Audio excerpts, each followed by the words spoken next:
தாய் முயல். அடர்ந்த காட்டு வழியை நடந்து கொண்டிருந்த முயல் மூங்கில் குருத்துக்களை உடைத்து சாப்பிட்டு கொண்டிருந்த யானையை பார்த்தது. வணக்கம் யானை அண்ணே, இன்னைக்கு நாள் ரொம்ப நல்லா இருக்கு என்றது. தன் காலடியில் நின்ற முயல் குட்டியை அலட்சியமாக பார்த்தது யானை. என் கால் நகம் அளவு கூட இல்லாத நீ எல்லாம் என்கிட்ட பேசுற அளவு வளர்ந்துட்டியா என்று கடுமையாக கேட்டது. முயல் குட்டியின் முகம் வாடி போனது.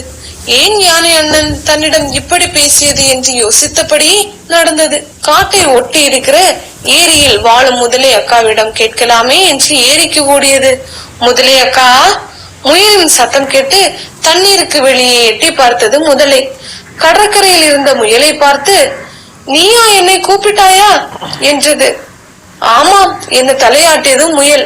அது அடுத்த வார்த்தை பேசுவதற்குள், என் கண்ணை விட சின்னதா இருக்கிற உன்கிட்ட பேசுறதுக்கு எனக்கு நேரம் இல்லை என்று யானையை விட கடுமையாக பேசிவிட்டு தண்ணீருக்குள் சென்றது முதலை. முயலின் சோகம் அதிகமானது.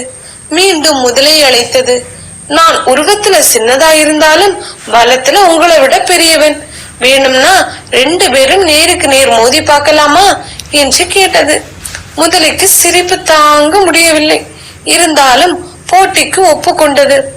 நீளமான கயிறை கொண்டு வந்து முதலையிடம் கொடுத்தது.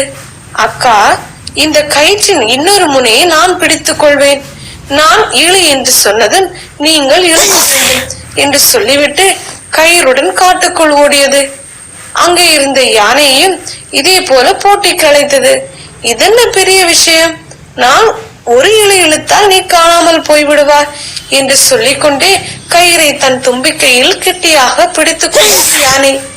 நீங்கள் கொஞ்சம் பொறுங்கள் அண்ணா, நான் அந்த பக்கம் சென்று கயிற்றின் இன்னொரு முனையை பிடித்துக் கொள்கிறேன். இழு என்று சொன்னதும் போட்டி தொடங்கும் என்று சொல்லிவிட்டு யானையின் கண்ணுக்கு தெரியாமல் ஒரு புதரில் மறைந்து கொண்டது. முதலைக்கும் யானைக்கும் கேட்பது போல் சத்தமாக இழுக்கலாம் என்று கத்தியது. அடுத்த முனையில் முயல் குட்டி இருப்பதாக நினைத்து 2 விலங்குகளும் கயிறை வேகமாக இழுத்தன. 2க்கும் ஆச்சரியம் தாங்க முடியவில்லை. முயலுக்கா இத்தனை வலிமை இருக்கிறது என்று நம்ப முடியாமல் கயிறை வேகமாக இழுத்தன. கொஞ்சம் விட்டால் முதலை தண்ணீரை விட்டு வெளியே வந்துவிடும் போல இருந்தது. யானைக்கும் அப்படித்தான், தும்பிக்கையை உடைந்துவிடும் போல வலித்தது. இருந்தாலும் 2ம் தங்கள் முழு சக்தியையும் பயன்படுத்தி இழுத்தன. பட்டனை 2ஆக அறுந்தது கயிறு.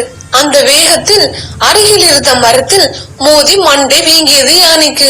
முதலை பாறையில் மோதி சிராய்த்து கொண்டது. முயலின் திட்டம் புரியாமல் உருவத்தை வைத்து திறமையை எடை போட்டு விட்டோமே என்று நொந்தபடி யானையும் முதலையும் அதன் வேலையை பார்க்க கிளம்பின. அன்று முதல் முயல் குட்டியை எங்கே பார்த்தாலும் புன்னகைத்தபடியே வணக்கம் சொன்னது யானை. முதலையும் முயல் குட்டியிடம் மரியாதையாக பழகியது.